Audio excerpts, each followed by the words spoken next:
Well, as we have been seeing storms and we'll continue to see storms this week, you're kind of breaking down how lightning forms in this edition of David's Discovery. That's right. So we've seen a very active pattern over the last week, some showers and thunderstorms in there, and lots of lightning, because I was out in the field on Tuesday. Yes, I saw that doing coverage. Some storm coverage, and there was a lot of lightning with those thunderstorms rolling through the Albert Lea area.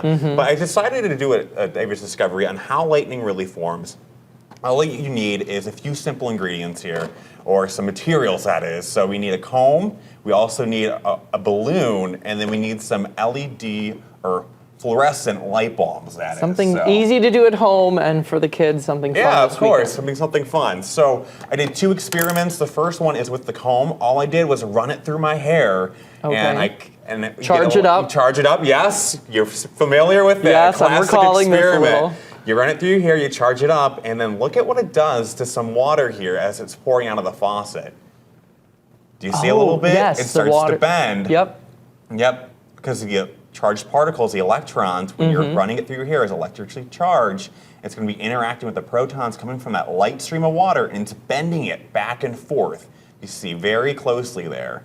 Oh wow! I have not seen this experiment. I just know that it charges when you put the comb through your hair. Wow, that's pretty cool. Yeah. Easy to try out at home. Easy to try out at home. The one that's a little bit more tricky though is using the same concept, rubbing the balloon all over your head. Oh yes. And then trying to turn on one of these fluorescent light bulbs. So yes. Turning it on just from charging up the balloon. Yes, turning it on from just charging it up. You become electrically charged like the comb was with all the electrons.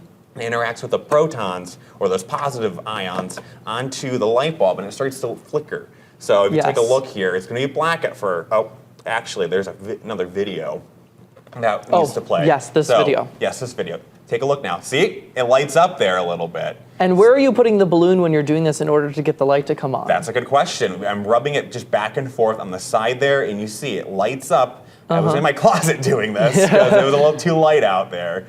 So you see, it just lights up just like that. Just by being that close. I have not seen this one. Yeah. That's a pretty cool one to try at home. It's pretty cool to try at home. Takes a little bit. Make sure you don't have any hair gel in your hair, because that's going to mess with the static electricity. Oh, okay. It'll skew it. It'll skew it a little bit. So hail actually forms in our atmosphere. Remember last week I was talking about that big updraft into the thunderstorms of warm, moist air, that column of warm, moist air feeding into there?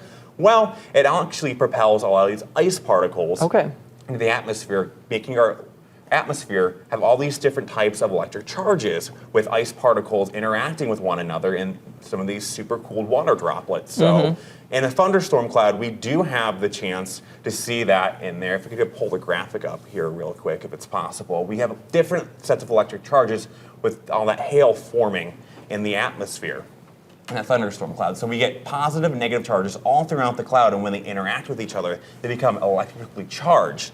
And in our atmosphere, air is an insulator, so it means that it does not hold electricity as well, or allows heat or electricity to run through it. So once we get a lot of those ice particles and grapple bouncing on off each other, a small hailstone, they're going to create these electric charges, and it'll charge up, and then eventually it'll break down air as that insulator. Once it breaks down and it becomes too great, you hear thunder happen, and that lightning strike starts to form. So. And also, air is just explosively expands through that sudden spike in temperature between those two charged particles, either being from the cloud to cloud, cloud to air, or cloud to ground, or another object, and you see that kind of return signal, which is going to be that connection where that lightning bolt kind of forms. I do remember this from one of my Earth space science classes when we were studying weather and how lightning forms. So I do remember that with the different charged ions on what creates that phenomenon. Yeah. Which is interesting. And obviously light travels faster than sound, so we see the lightning before we hear the thunder. Exactly. So thunder follows up with that, and when it's especially close by, you'll definitely hear it.